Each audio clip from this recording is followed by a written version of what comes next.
7-12 कोरा, अटी आणि शर्ती काहीच नाहीत.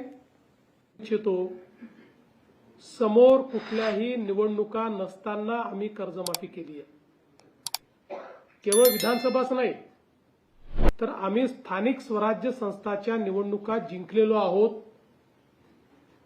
तरी देखील आम्ही हा विचार केला नाही की आता काय करायचं. आता 2029 ची निवडणूक आहे, त्यामुळे 28 किंवा 29 मध्ये कर्जमाफी करू असा विचार आम्ही केला नाही. कारण आमच्याकरता कर्जमाफी हा राजकीय विषय नाही.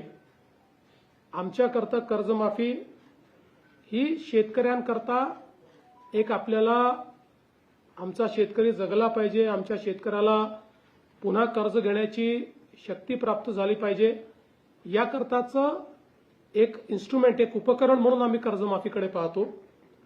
यापूर्वीही जेव्हा आम्ही कर्जमाफी केली होती तेव्हाही मी सांगितलं होतं की कुठल्याच कर्जमाफीने शेतकरी कधी श्रीमंत झाला नाही. कर्जमाफी हा काही परमनंट उपाय पण नाही, पण परिस्थिती अनुरूप आपल्याला कर्जमाफी करावी लागते.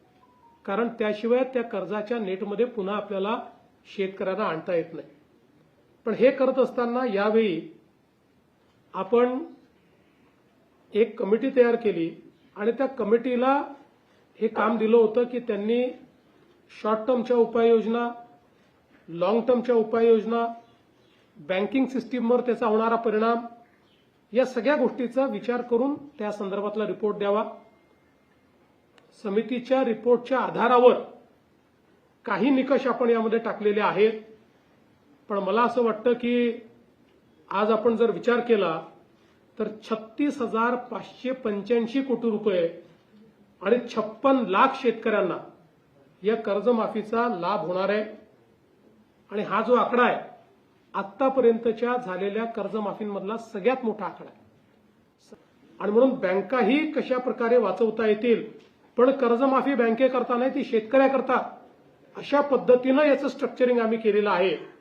आणि म्हणून हे आता 2 लाखाचं सांगतात. मागच्या काळामध्ये 2 लाखाच्या वर 2 रुपये झाले तरी यांनी कर्जमाफी दिलेली नाही.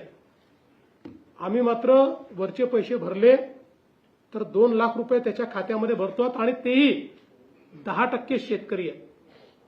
बाकी सगळे शेतकरी, मी एक्झॅक्ट आकडेवारी सभागृहात देईल, पण बहुतांश शेतकरी हे 2 लाखाच्या आतले शेतकरी आहेत.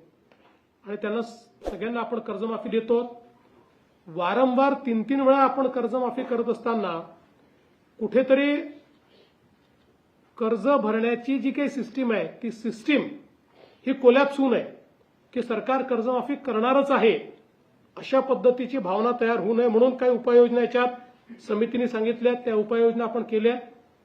पण ही कर्जमाफी जशी पुढे जाईल तसं एक याच्यात उपसमिती केली आहे. मी आणि दोन्ही उपमुख्यमंत्री आणि काही मंत्री त्या उपसमितीत आहेत. आम्हाला सगळे अधिकार हे या उपसमितीला मिळालेले आहेत.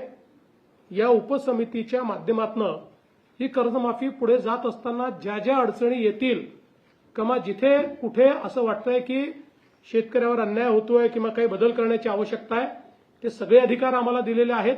त्यानुसार त्यावेळी योग्य निर्णय हे आम्ही निश्चितपणे त्या ठिकाणी घेऊ. जे शेतकरी कर्ज मिळण्याकरता अपात्र झालेले आहेत ते पुन्हा कर्ज घेण्याच्या परिस्थितीत आले पाहिजेत, एलिजिबल झाले पाहिजेत, याकरता कर्जमाफी करायची असते. दुसरं, आपण कर्जमाफी ज्यावेळेस करतो त्यावेळी जो नियमित कर्ज भरणारा शेतकरी आहे त्याला हे वाटू नये की मी कर्ज थकवलं असतं तर फायदा झाला असता, मी कर्ज भरलंही चूक झाली, म्हणून त्यालाही आपण मदत करतो. त्यामुळे मी पुन्हा एकदा सांगतो, अटी आणि शर्ती काहीच नाही.